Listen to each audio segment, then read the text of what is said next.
Puedes tomar tu lugar. Estamos en una serie que me apasiona, se llama Jesús. Todo el mundo diga Jesús. Una de las cosas que más interés obviamente me despertó en el lado positivo es conocer más de Él, conocerlo más a Él. Por otro lado, me despertó mucho interés la manera en que personas se inventan un amigo imaginario a quien le ponen por sobrenombre Jesús. Entonces, conocer a Jesús el carpintero, conoces a Jesús el maestro, a Jesús el redentor, a Jesús, ¿verdad?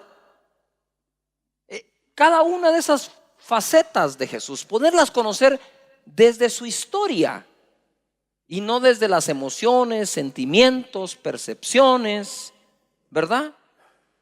No sé si me estoy explicando.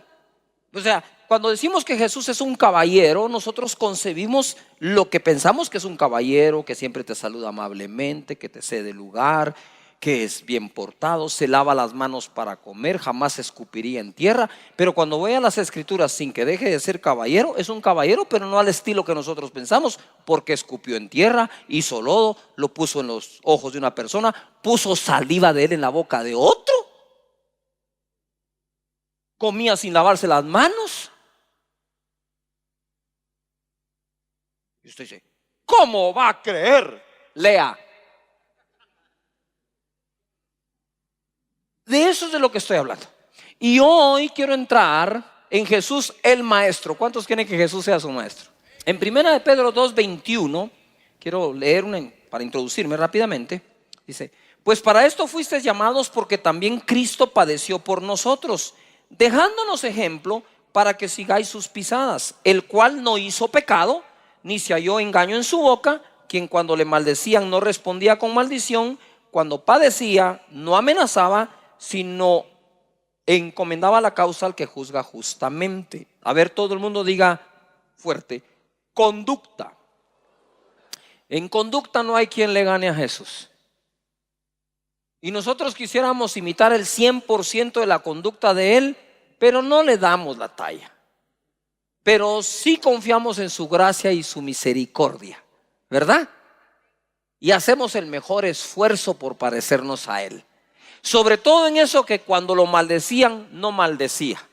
Mire, aguantarse que lo maldigan es una cosa.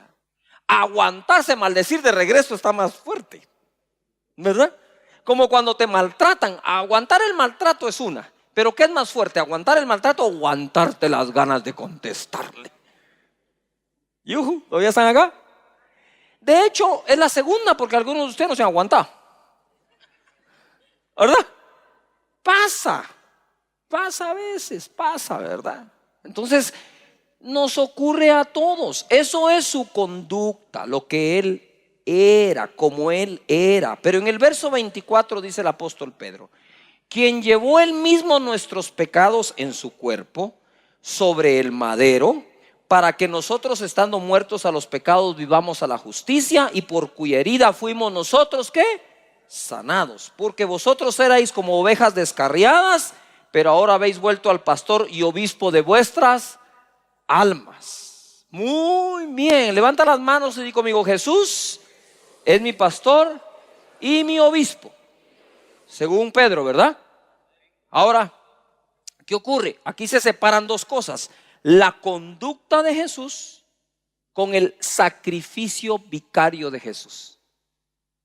La conducta de Él no llevó la salvación a las personas, sino el sacrificio como el Cordero de Dios que ha quitado el pecado del mundo. Entonces a veces nosotros queremos el beneficio de su sacrificio, pero no queremos el resto. ¿Me estoy explicando? Eso es como a veces como que queremos que nuestros padres nos den para ir al cine, pero cuidado, nos sugieren la película.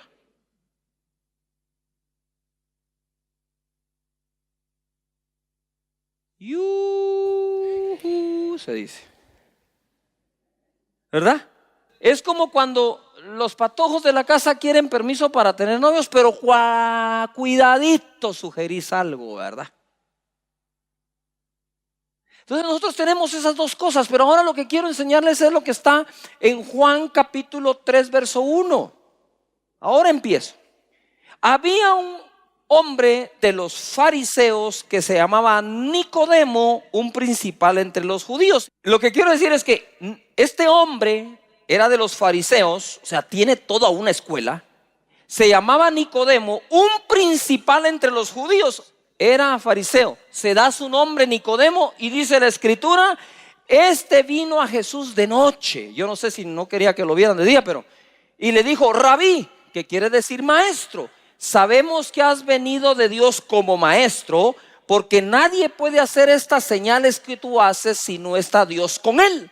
Y aquí aprovecha Jesús que le dicen maestro y de una vez enseña, diciéndole, de cierto, y cuando Jesús dice de cierto te digo, pone doble atención. De cierto te digo, que el que no naciere de nuevo no puede ver el reino de Dios. Nicodemo le dijo, ¿cómo puede un hombre nacer siendo viejo? ¿Puede acaso entrar por segunda vez en el vientre de su madre y nacer? Nosotros, como ya sabemos la respuesta, decimos, ¿cómo se le ocurre a Nicodemo? ¿Está siendo irónico? ¿Qué está haciendo con el maestro? Total, cree que es maestro o no cree que es maestro. Pero la verdad es que si nosotros hubiéramos estado y al rato preguntamos lo mismo. Como él era un fariseo que iba a interpretar, dice, ¿cómo puede un hombre siendo viejo entrar? Puede. Qué bueno que Jesús es Jesús, va. Porque entonces él le contesta, ¿verdad? De cierto te digo que si no nacieres de nuevo, él le dice eso, y en el 5 dice que Jesús le contesta, de cierto te digo que si no nacieres del agua y del espíritu no puedes entrar en el reino de Dios. Lo que es nacido de la carne, carne es, y lo que es nacido del espíritu, espíritu es. No te maravilles de que te dije es necesario nacer de nuevo. ¿Cuántos ya nacieron de nuevo? Antes de eso eras nacido de carne, y tu carne se parece a la carne mínimo de tu mamá.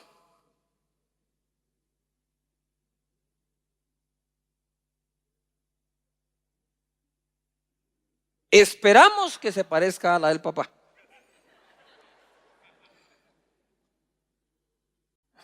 Eso es carne. Pero nuestro espíritu se habrá de parecer al Padre de los espíritus. Dale fuerte ese aplauso a él.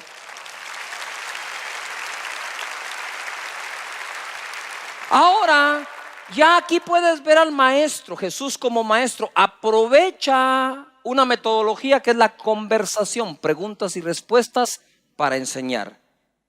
Y en ocasiones el Señor va a hacerte preguntas o tú le vas a hacer preguntas a Él y vas a estar colocándote en la cátedra del Señor para que Él te enseñe. Es como cuando Él me dijo, si tú hubieras vivido conmigo 3 años, hubieras sido mi discípulos, luego muero, resucito, voy y te digo, ves, haz discípulos, ¿cómo los harías? Y yo le contesté, pues como tú. Me dijo, pues hacelos. Fue a través de qué? Pregunta y respuesta que este modelo que le llamamos modelo de Jesús fue revelado. Entonces empieza a mostrarme todo, cómo en todas las escrituras Dios ha organizado a su pueblo y a su gente. No sé si me estoy explicando. Y tratado de enseñarles los principios del reino, y le oro a Dios que se cumpla lo que les he dicho. Hay un día, hay un momento, hay una hora, hay algo que hace que atraveses una línea y por fin vivas dentro del reino de Dios por fe. Pero a veces entras, salís 2 días, 1 semana, 2 meses en el reino. No, mejor me salgo 24 horas, 2, 3. No sé si me estoy explicando. Eso es como cuando te visan el pasaporte para turismo, te dan tu visa y tú vas de turista a un lugar, digamos Estados Unidos, y te dicen muy bien, te ponen el sello, tienes 6 meses para estar aquí. A los 6 meses te tenés que venir, pero mientras estás en el otro país, aún siendo turista, respetar las leyes. Y cuando regresas, también respetar las leyes. No sé si me estoy explicando, pero hay quienes entran al reino 3 meses de su trabajo y se salen 2 años. Entonces no tienen residencia en el reino son turistas en el reino. Y ya no queremos turistas en el reino de Dios. Queremos gente que resida en ese reino de Dios, donde Dios es el rey, donde su palabra es lo que se cumple y es la que creemos. Eso es lo que necesitamos y deseamos. Levanta las manos y di conmigo: yo no seré turista en el reino de Dios, seré residente. ¿Verdad? Vas a tener tu nacionalidad. Yuhu.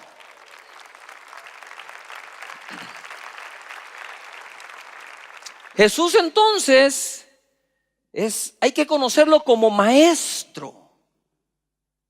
No es lo mismo que Jesús nuestro sanador, Jesús nuestro salvador, excelente. Pero ¿será que habiéndote salvado con su sangre, con su cuerpo, será que por su llaga te curó, también puede optar a ser tu maestro? Nosotros, es difícil que nosotros podamos decir que alguien es discípulo de Da Vinci y pinte como Van Gogh. Pero si sos de Dios, te tiene que gustar su reino. ¿Cómo se trabaja, se vive, se juega en ese reino?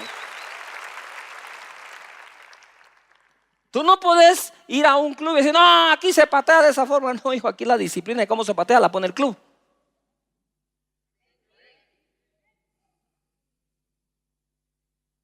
De igual manera, Dios da tan tremendos consejos que puedes estar seguro que funciona.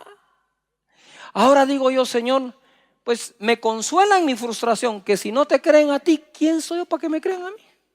Asunto arreglado, a dormir en paz. Jesús enseña disciplinas. Mira Lucas 11:1. Aconteció que estaba Jesús orando en un lugar, y cuando terminó, uno de sus discípulos dijo: Señor, enséñanos a orar como también Jesús enseñó a sus discípulos. A ver, todos digan fuerte: oración.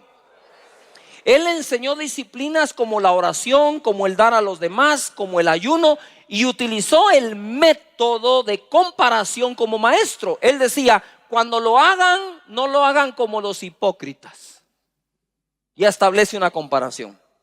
En otra dice: no busquen esas cosas, porque esas son las que buscan los gentiles. Todo un maestro el Señor, ¿verdad? Y a los que nos ha gustado recibir clases y el conocimiento, es nuestro maestro favorito. Él decía: no busquen las añadiduras, busquen el reino. Jesús enseña usando el contexto.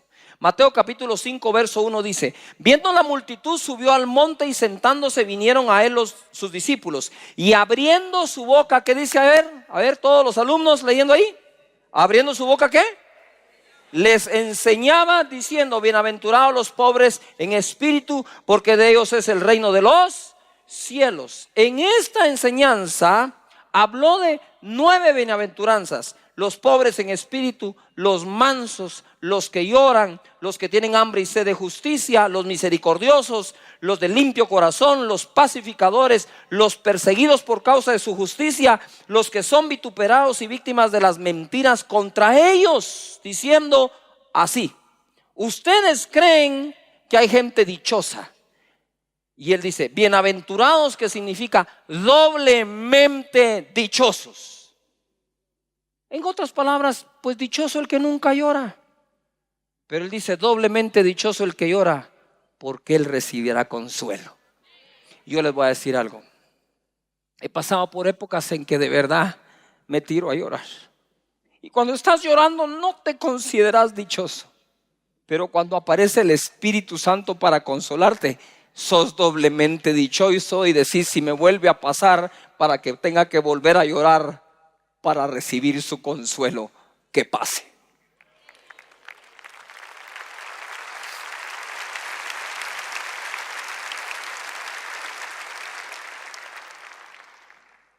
El Señor acá utilizó la enseñanza dentro del contexto. Todas las bienaventuranzas tienen que ver con que esto es el reino de los ¿De los qué? Levanta tus manos y di conmigo como buen alumno de Jesús: yo creo que existe el reino de los cielos. Ahora, cuando Jesús enseña eso, Israel tiene su reino y están los ancianos de Israel, pero Roma tiene el imperio. Entonces hay dos reinos: el reino romano y el reino ¿qué? Judío, el reino de Israel. Ahí están los dos reinos, habitando la misma tierra. Yuhu. Entonces habían cosas que decían: así dicen los judíos, el pueblo de Israel, pero Roma dice tal cosa. Ok, Roma dice tal cosa. ¿Me estoy explicando acá? Por eso Jesús le enseñaba: si ese romano te obliga a llevar una carga, una mía, ve con él dos. Así se te sale esa amargura que te obligaron a llevar una mía. Jesús velaba por el corazón de las personas. Pero entonces están todos oyendo las enseñanzas de Roma, oyendo las enseñanzas de Israel, y aparece Jesús: el reino de los cielos. Y todos dicen: oh, ¿y ahora qué hacemos con un tercer reino?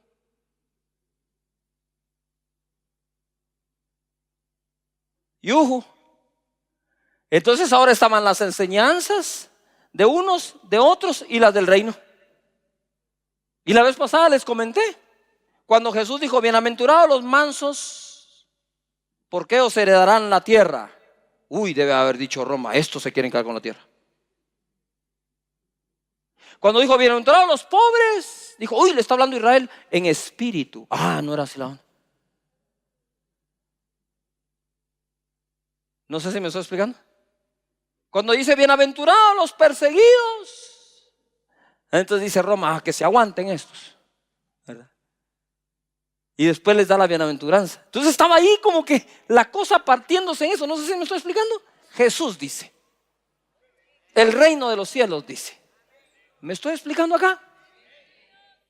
En ese contexto. O sea, Jesús era un maestro sin salirse del contexto que le tocó vivir. Jesús enseñaba prioridades. Dice el verso 31 de Mateo 6: no os afanéis pues diciendo. A ver, todo el mundo diga: diciendo. ¿Qué comeremos o qué beberemos o qué vestiremos? Y ahora declara conmigo: el afán sale por la boca. ¿Qué voy a hacer? ¿De qué voy a comer? ¿Qué voy a ganar? ¿Cómo voy a vestir? Dice: no se afanen por eso, porque los gentiles buscan todas estas cosas. Y yo digo ahí, perdón, pero yo pienso, ¿no? Yo digo ahí, no solo los gentiles, todos las buscamos. O usted no busca trabajo, o no busca con qué sostener a su familia, o no busca con qué pagar el colegio, o no busca con qué pagar la renta, o no busca con qué vestirse, o no busca con qué comer. Claro que sí. Pero entonces Jesús dice: les voy a enseñar la metodología del reino para lidiar con esto. Jesús era tan empático que sus enseñanzas eran relevantes para el día a día, para el diario vivir. Yuhu. Y le dice: no se afanen, porque los gentiles buscan todas estas cosas, pero vuestro Padre Celestial sabe que tenéis necesidad de todas ellas. 33: mas buscad primeramente el reino de Dios y su justicia, y todas estas cosas os serán ¿qué? Añadidas. Así que no os afanéis por el día de mañana, porque el día de mañana traerá su afán. Basta a cada día su propio mal. Levanta las manos y diga conmigo: Señor, echo fuera el afán. ¿Usted sabe cuántas cosas se van con el afán? Mira, si tú tuvieras que sacar a alguien de la casa o del trabajo, tú le dices: mira, disculpa, te tenés que ir de la casa. Con todo y chivas.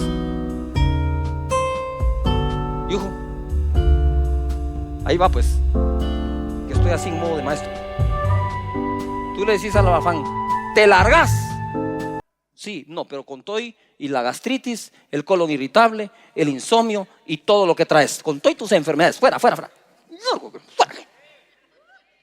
¿Y por qué me sacas? Porque confío en Dios. Voy a buscar su reino y Él me va a añadir todas las cosas. Ponga atención a esto. Todos tenemos nuestra propia fuerza, nuestra propia profesión, nuestras horas de trabajo, todo. Pero te voy a retar a algo, que compares lo que tu fuerza puede conseguir sin buscar el reino. lo adquiriste tú como un gentil.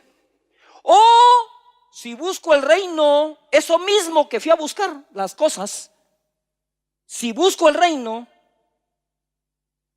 ¿cómo serán las que Dios añada a tu vida por buscar el reino, en lugar que tú las consigas con tu afán? De hecho, el afán es vano.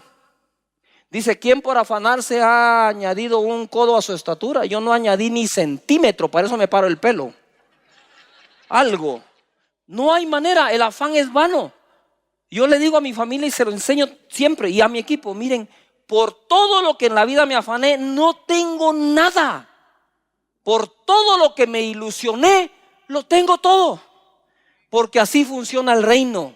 Dios te dice, te voy a dar una otra manera, y ese maestro es Jesús, les voy a enseñar otra metodología para conseguir lo que todo el mundo sale a buscar.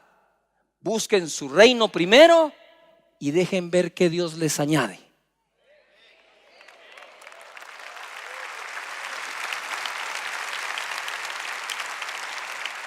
Y por eso el día del Señor no se trabaja,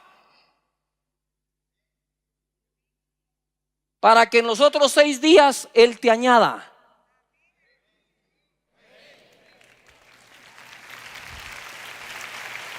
Jesús enseñó mediante metáforas. Mateo 13:1 al 3 dice: aquel día salió Jesús de la casa y se sentó junto al mar y se le juntó mucha gente. Todo el mundo diga mucha gente. ¿Cuánta gente sigue a Jesús? Y entrando él en la barca se sentó y toda la gente estaba en la playa. Y les habló muchas cosas por parábolas, diciendo, he aquí el sembrador salió a...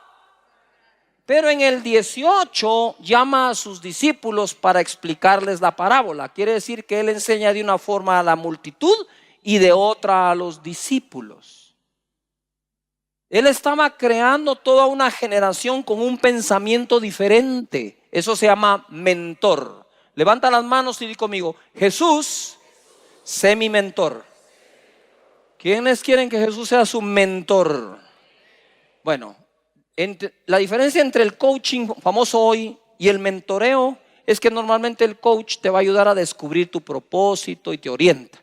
Pero el mentor trabaja con la estructura mental y tiene que tener obras que respalden que lo que dice está correcto en la manera de pensar. ¿Yuhu? Dos cosas diferentes. Jesús es mentor, por eso él decía, no creen a mis palabras, crean a mis obras. Todavía están acá. Muy bien, en el 18 dice, oíd pues vosotros la parábola del sembrador, y se las explica. A los demás no se las explicó. Amén.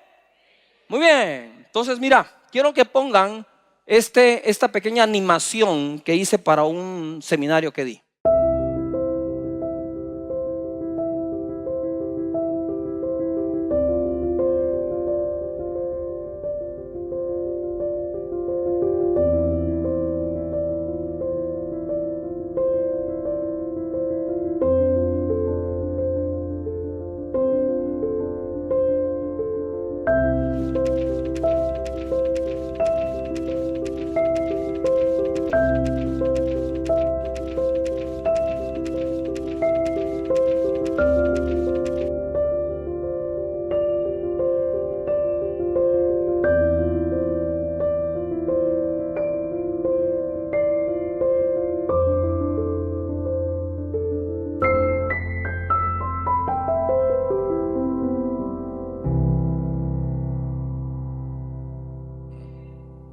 Jesús, el contador de historias.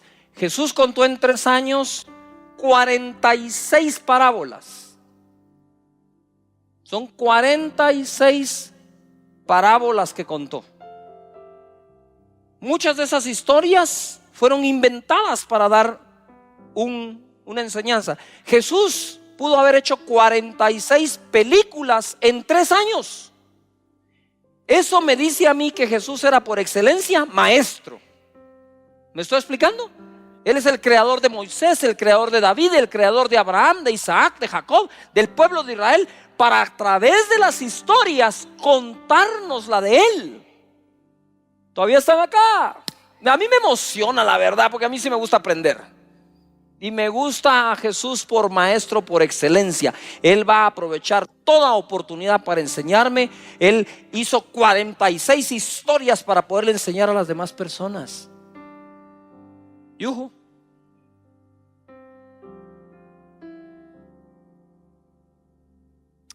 Gracias, Jesús. Las primeras maneras de que los padres le enseñen a los hijos es a través de los cuentos, ¿verdad? Los cuentos se hicieron para eso. La Caperucita Roja era un cuento oscuro. Era para que en el pueblo los niños, los padres, era un cuento de niño para padres. Para que los padres dijeran, uy, enseñémosle al niño que no se vaya al bosque. Y se inventaron el lobo feroz, la abuelita que se la comieron, para que el niño no corriera peligro en un bosque. Entonces escribían. Pues Jesús hizo historias, 46 parábolas que contó. Jesús enseñó con autoridad. Marcos capítulo 1, 21 dice: y entraron en Capernaum, y los días de reposo, entrando en la sinagoga, enseñaba, y se admiraban de su doctrina, porque les enseñaba como quien tiene autoridad y no como los escribas. No es lo mismo saber algo que hacer que funcione. Jesús aprovechó cada oportunidad. Mira Mateo capítulo 12, versículo 41. Estando Jesús sentado delante del arca de la ofrenda. ¿Dónde estaba sentado Jesús? Por favor, ayúdenme, que este es el Jesús de las Escrituras. Estaba sentado delante del arca de la ofrenda. Miraba cómo el pueblo echaba ¿qué? A ver, ¿qué dice ahí? Dinero en el arca. Y muchos ricos echaban mucho. Y vino una viuda pobre y echó 2 blancas, o sea, un cuadrante. Varias cosas aprendo yo de esto. Esto sí no es una parábola. Esto es algo que ocurrió. La primera cosa que aprendo es que en esa congregación habían ricos y pobres. En esa congregación aprendían ricos y pobres. Y en esa congregación ofrendaban ricos y ofrendaban pobres. Si eso no fuera importante, porque Jesús está ahí. Pero nota lo siguiente, esto se pone bueno. Entonces, llamando a sus ¿qué? A sus discípulos, no la multitud, los discípulos, les dijo: aprendan esto. De cierto os digo que esta viuda pobre echó más que todos los que han echado en el arca. Porque todos han echado de lo que les sobra, pero esta de su pobreza echó todo lo que tenía, todo su sustento. Marcos capítulo 3, verso 9. Y dijo a sus discípulos que le tuviesen siempre lista la barca a causa del gentío, para que no le oprimiesen, porque había sanado a muchos de tal manera que por tocarle cuantos tenían plagas caían sobre él. Y los espíritus inmundos, al verle, se postraban delante de él y daban voces diciendo: tú eres el Cristo, el Hijo de Dios. Mas él les reprendía mucho para que no le ¿qué? Descubriesen. Mire, yo no había entendido este pasaje cuando Jesús le dice a los discípulos: hey, ténganme lista la barca por causa del gentío. Porque el gentío le estaba cayendo encima a Jesús, lo oprimían con tal de ser sanados. Pero entonces mira, esta es la enseñanza. Dice la Biblia que los enfermos por tocarle le caían encima. No dice lo toca, le caían ¿qué? ¿Qué tenés que hacer para caerle encima a Jesús? ¿Te subiste a un lugar o te tiraron? No sé, pero para caerte encima es encima. No sé si me estoy explicando acá. Ahora, justo cuando está esa escena que los enfermos caen y se levantan sanos, caen y se levantan sin enfermedades, viene Jesús en el verso 13 y te dice: hoy a ti. Después subió al monte y llamó así a los que él quiso, y vinieron a él, y estableció a 12 para que estuviesen con él y para enviarlos a predicar, que tuviesen autoridad para sanar enfermedades y para echar fuera ¿qué? Demonios. ¿Qué le decís tú a Jesús cuando miras? Le cae un enfermo, se levantó sano, todos los que le tocan, y de repente te dice tú. tú y tú y tú, vengan. Yo, sí, vengo. ¿Y para qué nos querés? Quiero que estén conmigo un tiempo. ¿Y para qué? Les voy a enseñar a predicar, a sanar enfermos y a liberar cautivos. Eso es un maestro. Dale fuerte el aplauso a Jesús, tu maestro, dale fuerte ese aplauso.